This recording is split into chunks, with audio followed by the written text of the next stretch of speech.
All right. Hello, everybody. I hope you're doing well. Welcome to this session on differentiated instruction, trying to tackle learners of multiple skill levels in your classroom. My name is Nick Houlson. I work as a digital navigator for Literacy Minnesota. I've worked there for several years, and I also work on the team who put this conference together, the statewide DL team. With me is Katey Miller. Hi everyone, I'm Katie Miller. I work beside Nick at Literacy Minnesota in the Open Door Learning Center in Minneapolis. I'm a digital literacy specialist, so pretty similar to what Nick does, but just a little bit different. And I joined the statewide distance learning team earlier this spring.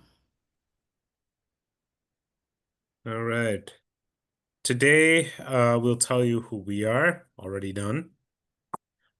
We'll have a fun warm-up where we'll confront our hopes, dreams, fears, and anxieties by using DL or tech in the classroom. We'll talk about our experience with using DL and with trying to address multiple skill levels in the classroom. And then, if we have any time left, we'll open it up for questions. So, without further ado, we'll plow bravely on to a poll. Our question number one is, what kind of setting are you currently working in? Let's You find out more about you you, want the me to launch audience. that poll for you now? Yes, Yes, please. please. Oh, somebody already did. Sorry, that might have been me. Too eager. We're so excited. I just am yearning for the knowledge that the people have for us.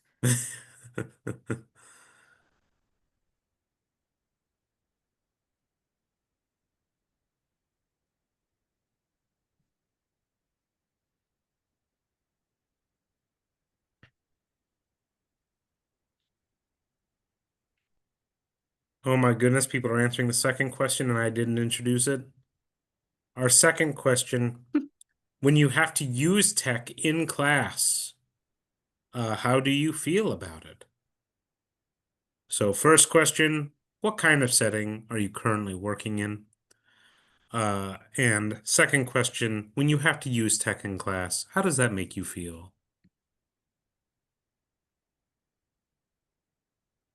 Wow, this is awesome. We've got so many people who are confident and excited about using tech in their classroom.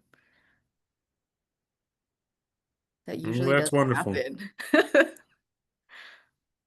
But that 7% of anxious, I'm there with you. Hopefully, we'll curb some of your anxieties in a little bit. Yeah. Okay, it looks like almost everyone has answers. Yes, I am going to share the results right now. Is everyone able to see them?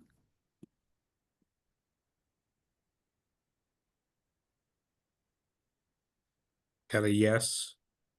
It looks like the people can see. If for question number two you said something else and you feel inspired to share what tech in the classroom makes you feel free to drop it in the chat.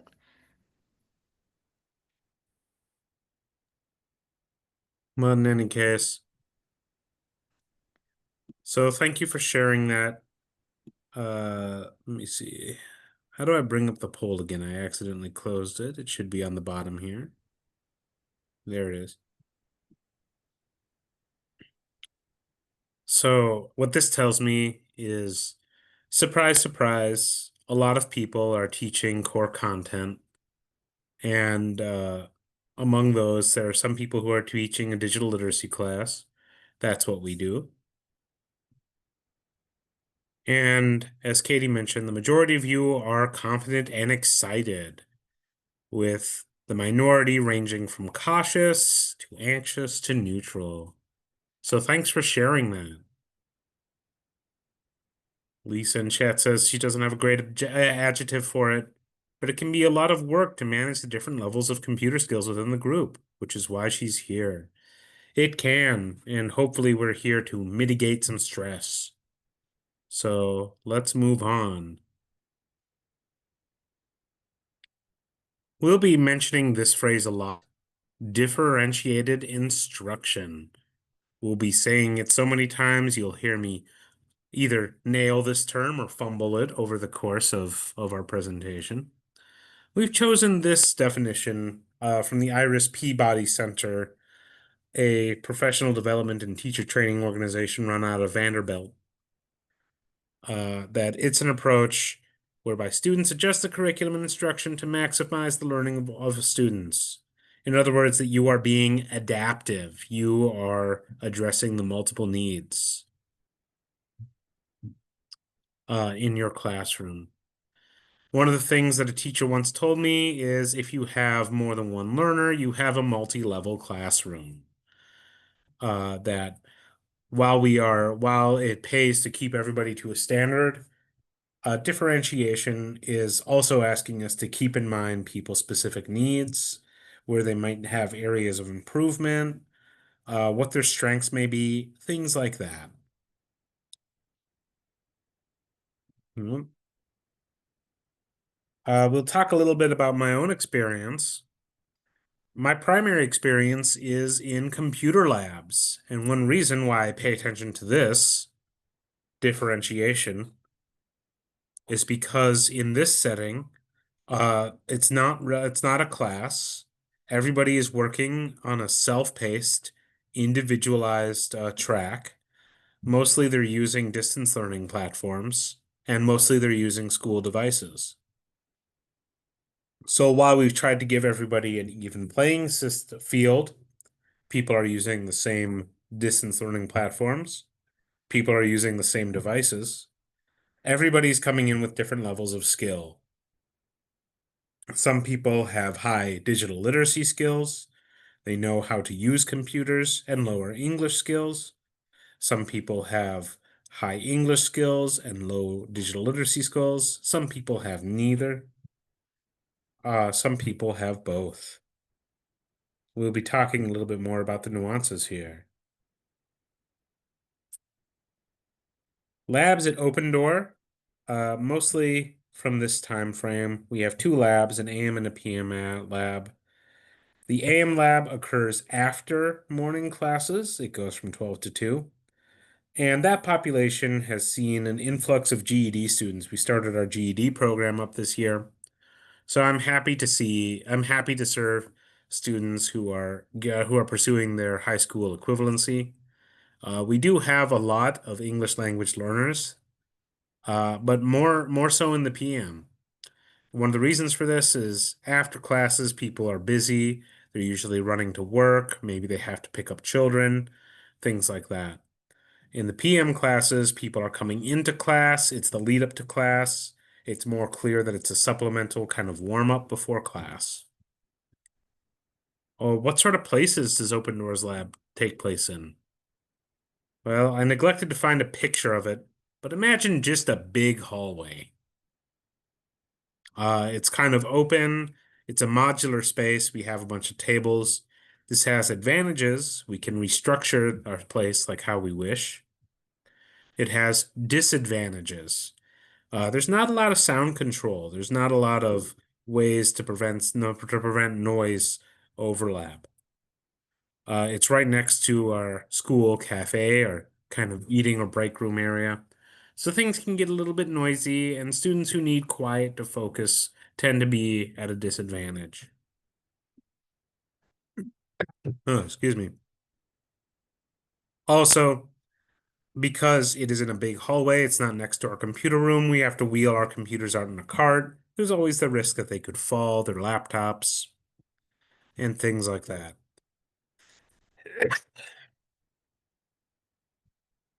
Who are my students? Why do I need to pay attention to differentiation? Some of my students, as I mentioned, are GED students. They're largely from the US. Some of them are from other places. They're usually pursuing academic pursuits. Their goal is academic focus. They're trying to get a hand on reading skills. They're not necessarily there for language improvement, but it can help sometimes. Our ELL students are the majority of our students, mostly right now from East Africa or South and Central America. their goal is language focus, and this will kind of be, as you listen to me blab on, this is going to be my primary assumption. Most of the material I'll talk about will use teaching language through DL as its context. And finally, North Star, we have a few North Star only students. They're not part of core content, meaning they're not here to learn ABE skills like GED students. They're not here to learn English language like ELL students. They're largely from the US. They might be retired. They might be in between jobs. They might just be looking to get a bone up.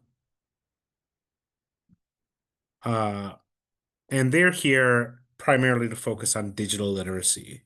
They're here to understand what are computers and how do I make it work for me. What I'll be talking about will be using our platforms to auto-assign skills. That this is why we use DL platforms and why we have an individualized model. These platforms can help identify, they have various assessments to try and identify where a student might need intervention, and to highlight two of our curriculum resources. One of which, if you attended Dr. Glinda Rouse's presentation earlier today, I'm sorry, Dr. Glinda Rose, has already been highlighted, the dark curriculum.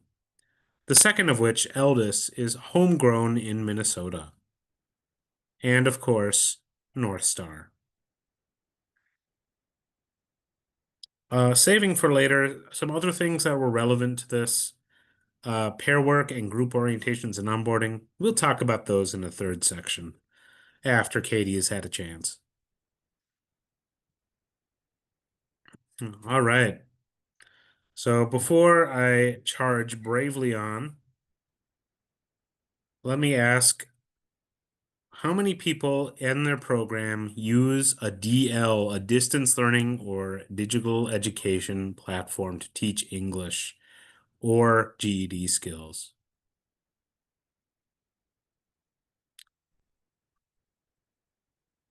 All right, I was about to say only two people said yes, but now I'm seeing a small flood of answer.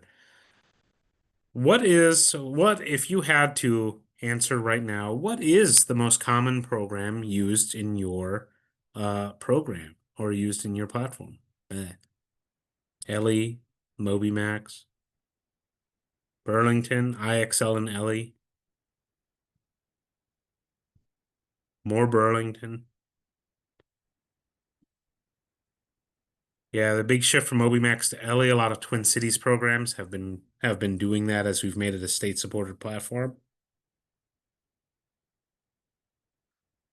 Burlington and Engine, both very well, robust, supported platforms that unfortunately our own consortium had to shift away from in recent years.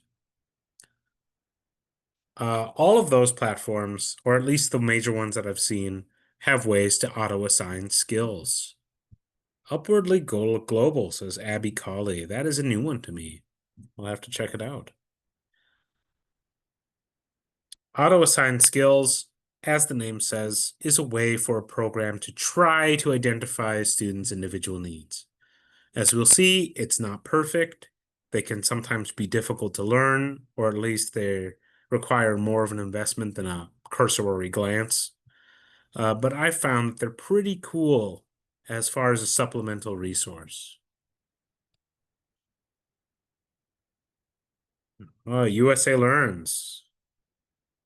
I actually like USA Learns. It does not auto assign, as I'm about to talk about, but it does kind of funnel people in one direction.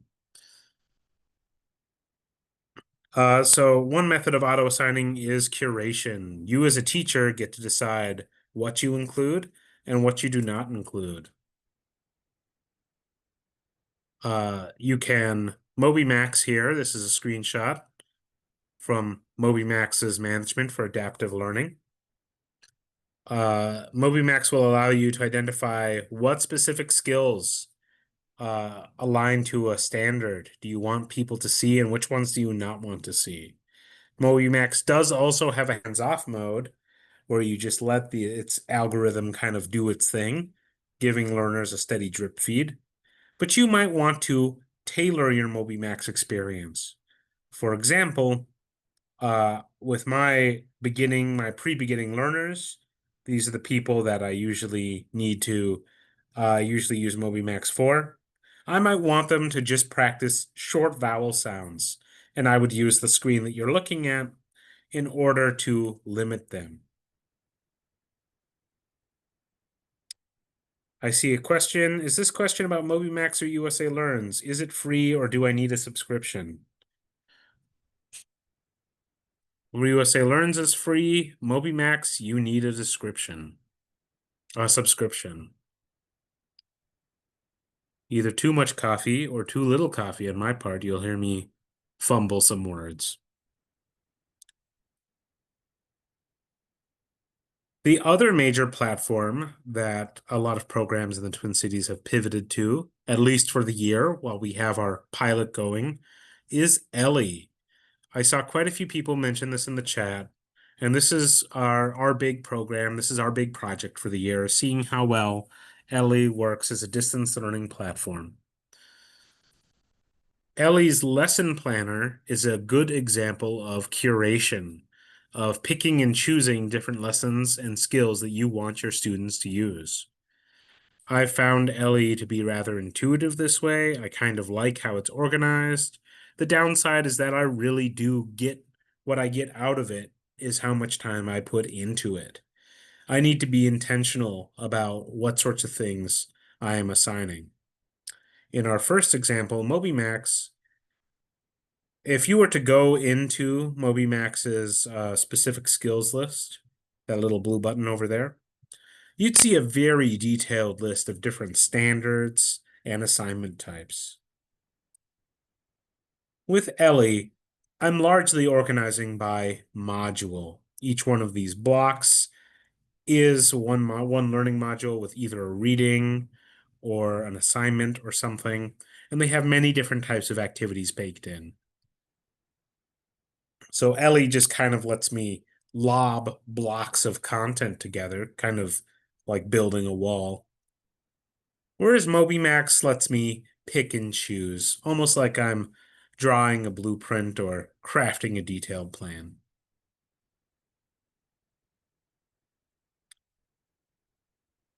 The other way of auto-assigning skills is just pure automation, just letting the website do its thing. I tend to describe these as plug and play. You kind of insert these programs. They're kind of like a specific tool for a specific purpose. The two most immediate ones that we use are Duolingo, which, as you can see up there from the screenshot, just has one solitary learning path. They also have a guidebook to help you preview what sorts of skills you'll be seeing. And Read Theory, which is pure reading skills. They usually have a multiple choice question. Those who pay for premium accounts in Read Theory will have writing questions as well. Both of these programs have their own assessments. Teachers don't touch them at all. And they run a student kind of like getting on a roller coaster. They run a student through their course and drip feed them content. Some programs I've talked to have used Duolingo to great success. I believe Andrea Eckelberg, if I'm saying her name right, had a very good Duolingo contest that she and her program ran. They presented at this year's Summer Institute. Because Duolingo was automated and relatively hands-off, after they helped train the students to use it, they were relatively confident about what sort of experience the students were having outside of the classroom. Our pre-GED program, run by Natalie Sager, uses Read Theory to help bone up on specific reading skills. After going to a reading class, where we highlight things like reading for details, finding the main idea, drawing conclusions, Read Theory gives students a chance to see what those skills are like in action. They're not completely hands-off. Students need orientation time.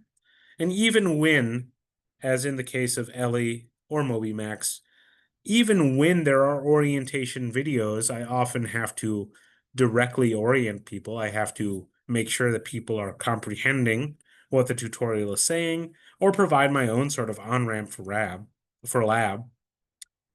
But overall, these two are good examples of hands-off and lightweight programs. Let me check chat. Excellent. You guys are talkative. I welcome that.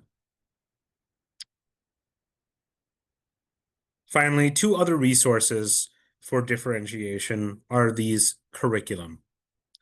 I'm sorry, two, I meant three. I forgot about one. These resources provide ways to give extra practice. They provide ways to just go off screen, as counterintuitive as that sounds. Sometimes the best intervention for a student struggling to learn the digital literacy component of lab is to go off screen, to slow down, and identify one or two skills that they will practice physically. Oh, quick question. Does read theory come in multiple languages? I don't believe so. I think it comes with English only, but it recently added Immersive Reader. Immersive Reader is a Microsoft reading app, and Immersive Reader might be able to translate read theory into multiple languages. So that's a good question that we'll bookmark for later, and that we hope to have an answer for one day.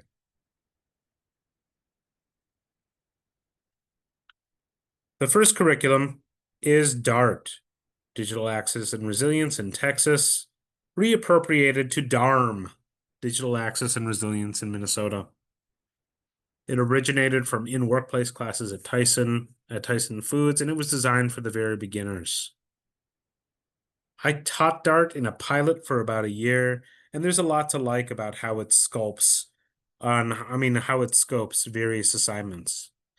From how it simultaneously encourages students to practice their English language skills, as well as learning essential vocab for things like the physical features of a computer, the basic controls of a smartphone, and other things. I really like it. Gave me kind of a skeleton, a framework for helping to serve students at the lowest NRS level, people who might never have learned English before or never received formal education.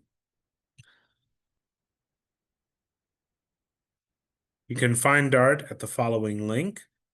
These links will be included along with our our Google Slides. The slides themselves will be accessible shortly after this presentation finishes. So if you don't get this, don't worry, there will be multiple chances.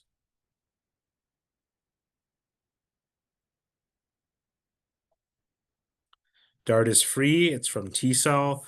You can find it there. You can get into contact with the people who made it. They're great. They're very supportive.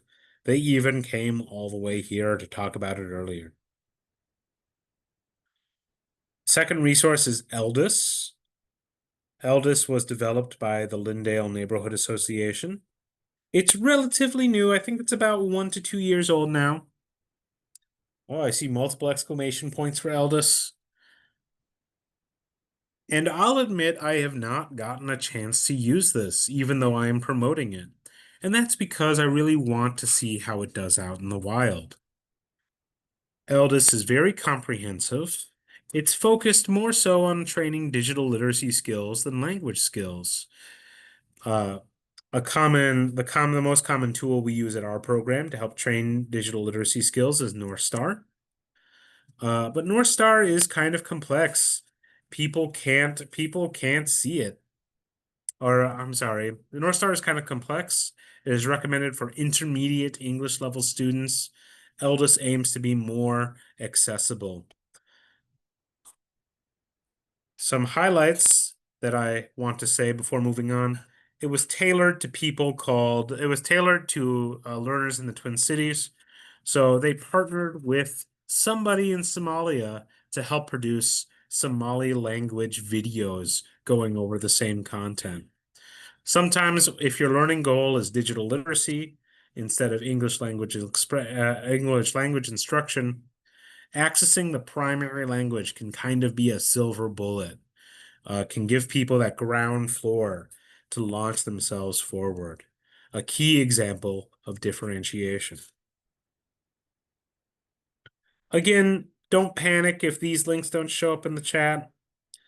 You will have access to this and more, to these Google Slides and more after this presentation is finished.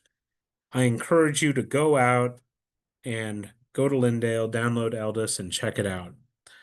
It's a big resource with detailed instructions, whether for a teacher or a volunteer.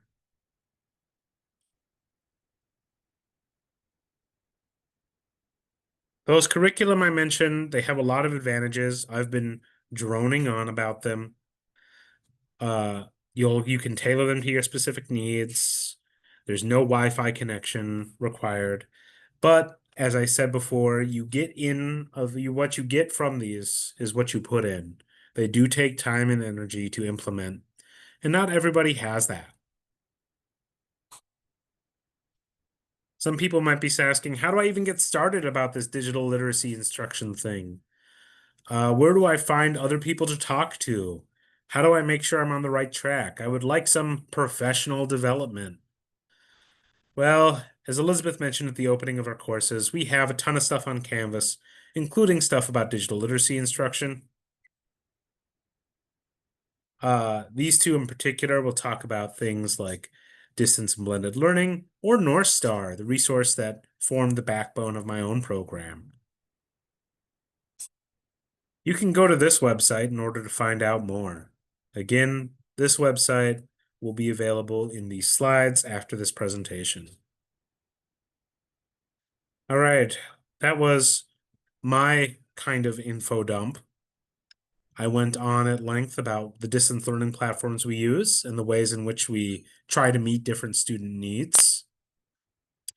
I'm going to pass the baton to Katey Miller, who will talk about her own experience meeting or differentiating instruction among students. Katey, whenever you're ready. Sure. Thanks for handing it over, Nick.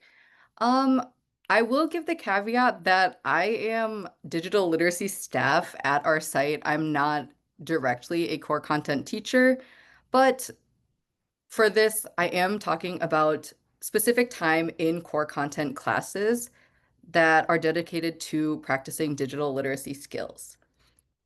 So, can you go to the next slide, please?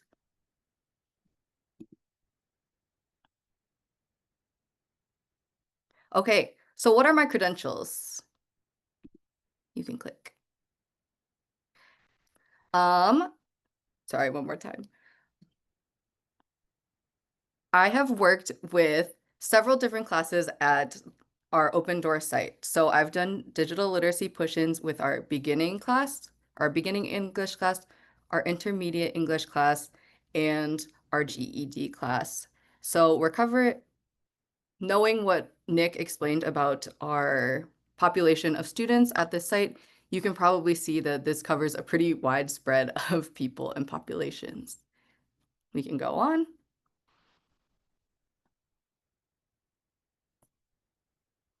Okay, so before we even start talking about differentiating digital literacy inside your classroom, I think it's important to ask yourself, should I be tackling digital literacy or not? And as important as the skills are, it doesn't necessarily lend itself equally to all of the things that you may want to do. So I have kind of simplified this rubric-esque acronym that me and some of my coworkers that I have like done push-ins with have kind of coined to determine whether or not incorporating DL is a good fit for you. So Nick, if you could, the first one is P, practicality. Are you going to be able to have students practice an authentic task that is practical outside of the classroom. I feel like that's huge in ABE, and especially when people are kind of scared of digital literacy, I feel like if they're not going to use it outside, they're not going to want to do it. We'll go next. We've got A, ability. So kind of take an inventory. What kind of skills are your students already bringing to the classroom? We have such a wide range, even within our own classes, but it's good to know, like, do you have a really wide spectrum? Do you have some people who are really new to technology and some who are really experienced with technology, but maybe struggling with the language aspect of it? Or do you have um, a class that's like generally okay with digital literacy or kind of starting around the same point? Next, we'll go C, and that is capacity, everyone's favorite. How much support do you think you will need to carry out digital literacy activities in your classroom? So this takes into consideration things like how many class or how many students are in your class? Do you have volunteers? Um, are your volunteers interested in technology? Are your volunteers scared of technology? Because we have several volunteers at our site who are a little bit intimidated by tech. So it's good to know if you want to build a routine, what kind of um, tools you're already working with. And then we'll go finally, time. Time is huge when it comes to digital literacy.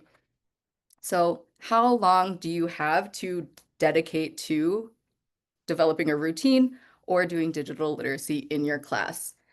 Um, when it comes to DL, you're definitely going to see an upfront time investment. So you're going to have to spend maybe more time than you want to, having students go grab a device, having them get logged into a computer, and then directing them towards an activity that they then have to do, and then sometimes even logging out. But something that the statewide DL team always says is we go slow to go fast. So by investing a bunch of time upfront, your students will eventually develop really strong skills to do all of them independently. But it's good to know how much time you have to dedicate to it. We can keep going. Okay, so we're going to talk about building a routine. I already kind of alluded to this in the last slide, but it's one of the best ways to incorporate DL into your class. If you attended Susan and Nick's presentation earlier, they gave a lot of really, really great tips for activities and routines you can build into your class. I'll give my perspective for something that I've done today, but when the participant materials go out, definitely check out their session for even more tips. Nick, if you don't mind. Okay, so what I found beneficial when building a routine is to start with the end result that you would like to achieve. So maybe I want students to be able to edit a Google document. I want them to be able to make a Google slide or edit a Google slide. I want students to be able to log into distance learning platforms independently so they can use them outside of class or at their home, outside of school. Once you've identified the end goal, you're going to break this into manageable and measurable tasks. So for some of the ones I listed, this might start as like, we're going to practice getting words on a document, so typing, and then we're going to get to adding pictures. This is going to look like, I want students to be able to put a username and a password into the MobiMax login, or even we're going to practice logging in and logging out of a computer. We can go next. These are your new goals. So you can go one more.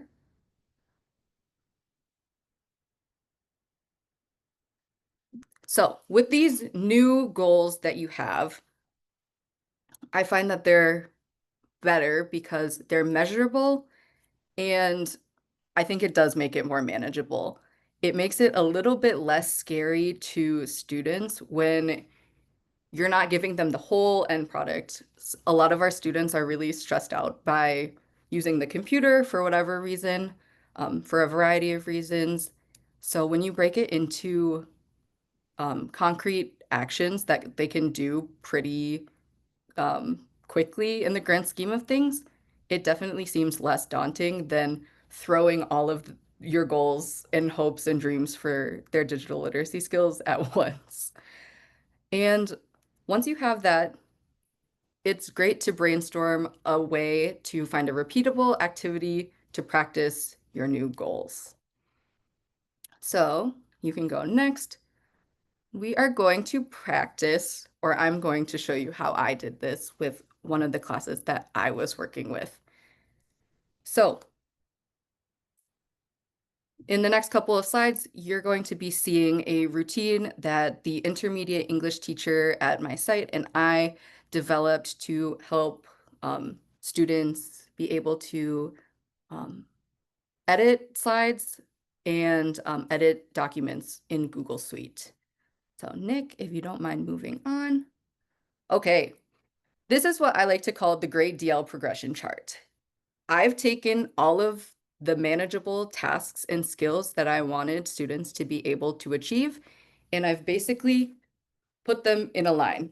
So skills are building on each other. You do this all the time in your English classes, I'm sure. You do this for a ton of other subjects. DL is pretty much the same. We're going to start at the basics, and then we're going to keep building on them. So for us, the basics was let's get words on a page, let's get words on a slide. They don't have to be spelled right, they don't have to look good, but if you can get words on a paper, we've got step one done. And we keep on building on that. And the great thing about developing kind of like a progression like this is the differentiation kind of comes naturally because you're just building on skills. So if you've got people who are struggling to type, that's okay because you've still got activities that will keep people who have more advanced skills ready and still challenged in class. So an example of this, Nick, you can go on, is we developed a task for making vocabulary flashcards in this class. So every time that students are getting a new vocabulary list, I go into class and we practice making vocabulary cards that we can print out and then students like fold them. So you can do this in slides. It's really nice if you print 4 to a page and fold them in half. It makes a vocabulary flashcard.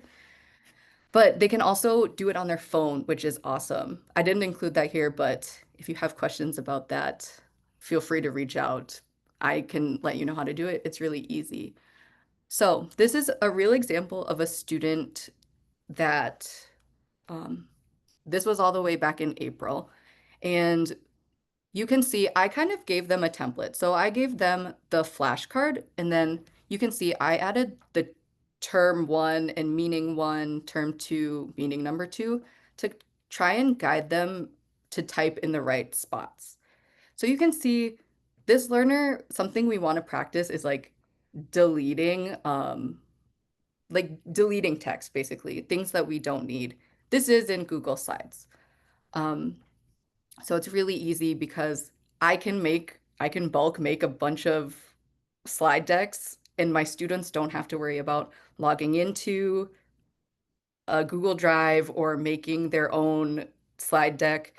Um, I'm willing to offload some of the work to make this happen, but I realize not all teachers have that capacity. I'm specifically doing digital literacy, so you could definitely adapt this if you don't have time, but if you have the capacity, offloading some of the technical or things unrelated to the goal is really nice. Okay, we can go to the next slide. So the next slide is the same student's work, and this time it was in June.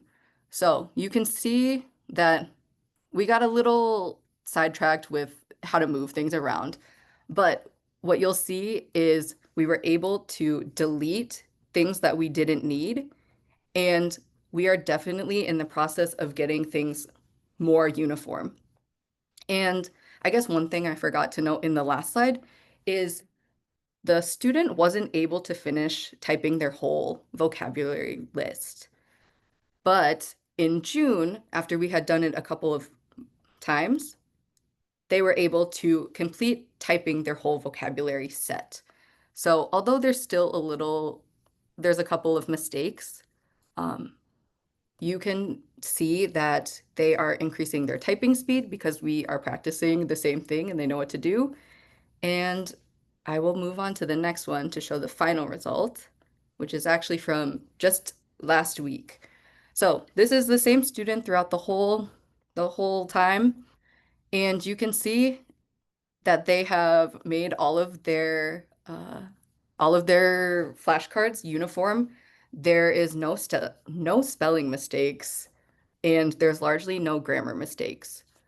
And a couple of ways that we have unintentionally differentiated this is by who students are sitting by. So we've had success with a couple of different things. And oh no, my mistake. Um, we've had success with people sitting by people who share a shared language, because usually there's a range of digital literacy skills amongst them, and it's basically like translanguaging for them. So if they're able to communicate how to effectively do a task in their own language and then do it on a computer that might be in a different language, that counts. Um, Katie, do I you mind? actually, There were a couple questions in the chat. Do you want me to call them out? yes, Okay. I, So one was about phones. yeah, Can you do so this on phones? And the other one is how do you share the slides template without them having a Google account? So the phone one is a little bit tedious, but the long story short is in Canva, if you attended my Canva session earlier, you would have seen that I have a class website that I use. So it's bookmarked on all of our school laptops, and students will go there. And if they go to that website on their phone, you can share the Google Slide link in a certain way that it transfers really well onto a phone, and it you just tap through it.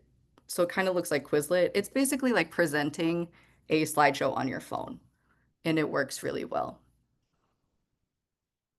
Um, I don't think we'll have time to share it now, but if you reach out, my email is on the slides. I would love to chat and I can walk you through it. And then the other one is I actually make all of the slide decks by myself.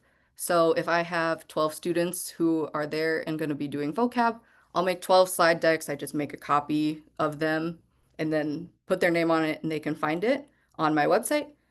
And um, then they are able to access it that way. I just dropped my email in the chat, so if you have questions, you can feel free to ask me.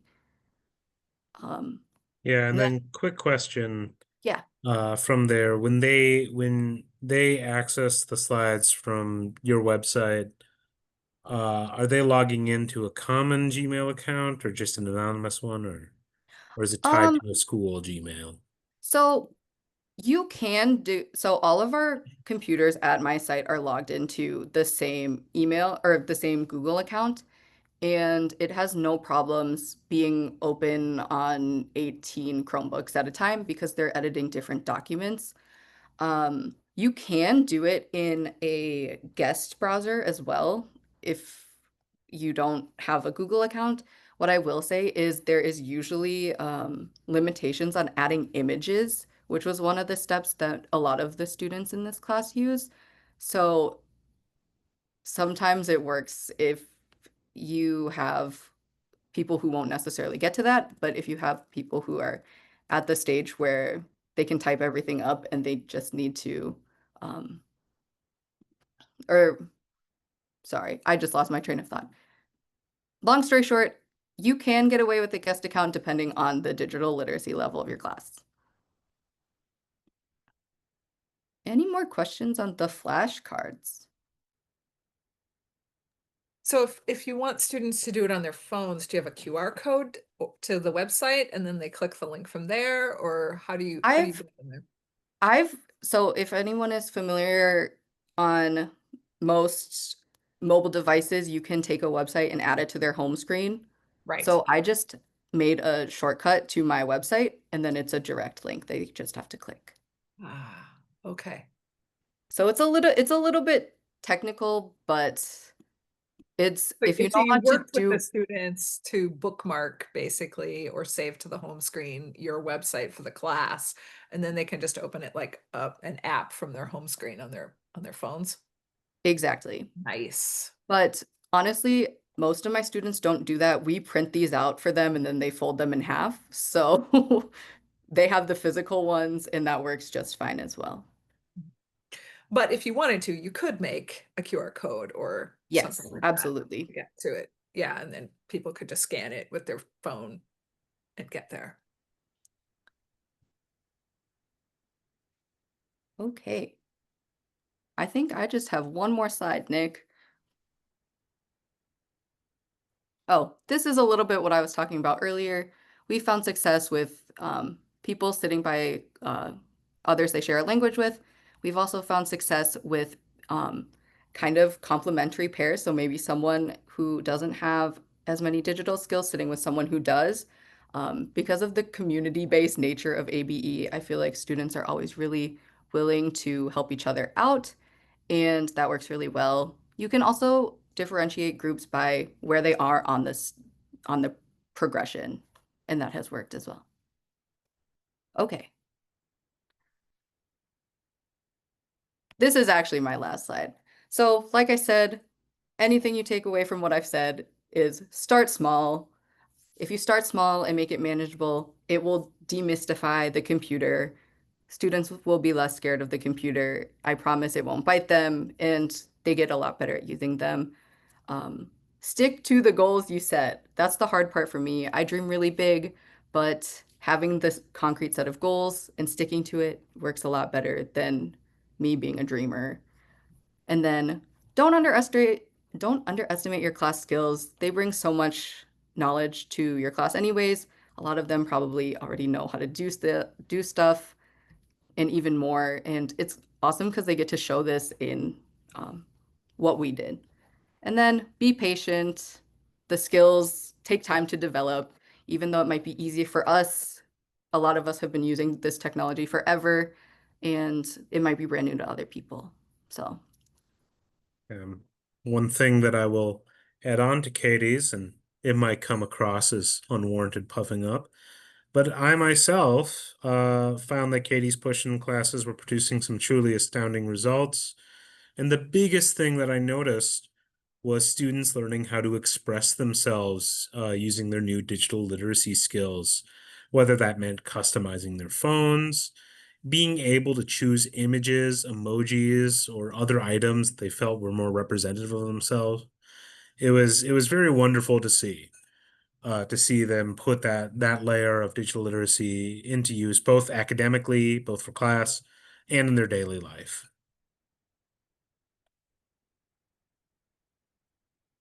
All right. And now, to give you an idea of how last minute we put this together, I will now struggle to remember what I was going to say for this slide. Join me as together we will find out what this slide is about.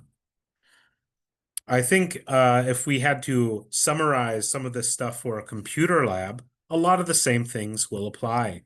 You should know your audience. You should kind of do a skills and capacity inventory. I do this more informally because our lab is such one-on-one. This usually looks like me sitting down with a new student and working them through an initial login to a distance learning platform. There might be a lot of gestures involved for lower level learners. Things like go here. What color do you see? What letter is this? Those are more informal assessments. You might benefit from a more detailed assessment where you use something like a North Star skills assessment. Dart also has a basic computer skills inventory that will allow you to identify where specifically your lab students are experiencing gaps. Be aware of what sorts of devices you have. A Chromebook is not a Mac, is not a PC, although they all strive to do things similarly. Be aware of what platforms you have. You don't want to do everything under the sun. I see a comment mirroring the point I'm making in chat, and you know what? Laura might be saying it a little bit better. Uh, you don't want to become scatterbrained. Our program is somewhat experimental. We're always kind of pushing new platforms. While that's a big advantage, we're always discovering something new that we like. We're always having to juggle a lot. MobyMax is not Read Theory, is not Quill, is not USA Learns blah and blah and blah. Platforms all provide different levels of support. Our engine, when we used Engine in Burlington, we had very robust support. Duolingo support can be a little bit more difficult to manage, things like that. All of these boil down to pay attention to the specifics of your current context and adapt accordingly. So, in sum, what works? Giving distance learning pathways, specific consistent routes to said pathways. Avoid inaccessible design where you can. Some of that might be a necessary evil. Things like multiple passwords. Our program requires Chromebooks. Chromebooks have a sign-in screen. That means that they need to know the password for the sign-in screen and a password for MobyMax or another distance learning platform. You'll want to manage information overload. I've been very guilty of slamming students with many vocabulary. First, there's username, then there's password, then there's backspace, then there's sign in. But sometimes it's okay to skip all that and just ask yourself again. One thing that Katey said that really resonated with me was keep your goal in mind. Is your goal to hit all those digital literacy skills, or is it just to get to your distance learning content on the student's first day in lab? Another thing that doesn't really work is voluntolding. We love community-based solutions. I really like it when a higher level student is able to help a lower level student get in gear to kind of onboard them. But if I don't provide that higher level student with an idea of what's going on, if I don't put in that time, they're also going to misunderstand the assignment. You can get students trapped in a loop where students might be using the wrong computer control. They might be trying to log into the wrong program. Students aren't instructors. They won't know the difference between Duolingo and MobyMax intuitively, but they might know that both sites are green, and they might confusingly try to log into each other. So if you're going to delegate to students, you don't want to commandeer them. You might want to give them almost an onboarding experience, kind of treating them more like classroom aides. Before I barrel on, was there anything you wanted to mention specifically from this slide, Katey? No, I think you covered all the bases. Thanks, Nick. All right. Other methods that work, group instruction. I've been mulling over for various ways to better onboard students for lab, especially as my lab grows larger and larger. Some background information. Our PM program uses lab as a bucket for waitlists. When our classes are full, students on the waitlist often attend lab from 4 to 6. That balloons lab's class size. We're almost at the point where we have more students than computers available. That would be upward between the high 30s to about 45-ish students on a very, very busy day. That's a lot of people. And even with 4 volunteers, that's 10 people, that's 10 students to a person. And that's only one day. We have lab 4 days. How do you onboard these people? You do it as a group where they all sit together and one person, wait a minute, that's a class. That's a class. Might have to differentiate by changing the format of your lab. You might have to actually have computer class one day and then go back to lab on other days. It's just more effective to be able to meet your own, what I'm going to say, weaknesses or compromises and your student needs. Other effective methods, think pair share or work, modeling to students how to complete a digital literacy assignment, letting them figure it out on their own with your own kind of supervision, and letting them spread that knowledge. And the last point, volunteer-led cohorts, is if you're like us and you rely on volunteer power to fill certain staffing gaps, if you give your volunteers the sort of professional development or instructional tools that they need to succeed, they can be a very useful deputy in the classroom or lab space. Oftentimes, that means getting volunteers to confront what, for lack of a better term, I'm going to call tech phobia. Earlier, I mentioned one volunteer who's very staunchly anti-PDF, but we're working on him. We're hoping to convince him to one day give PDFs a try.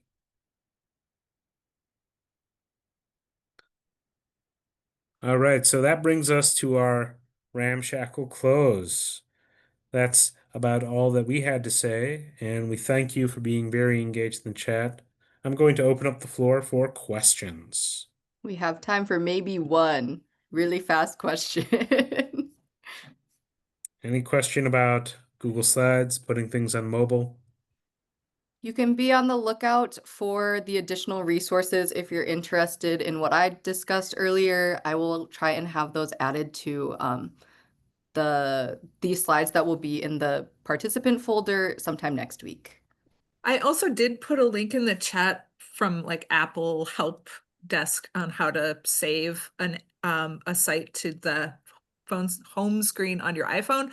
You can do it on Android too, but it's very similar. Yes, Yeah. But it's a little bit hard to show on a webinar because you're not presenting from your phone. exactly. Well, egg on our face. I have an app that would have allowed me to present from my phone Yeah, you and do. did not think to include that. So thank you very much for giving us ideas for future sessions. Thanks for coming, everyone. Unless there's any further questions, I think I'll turn off the recording.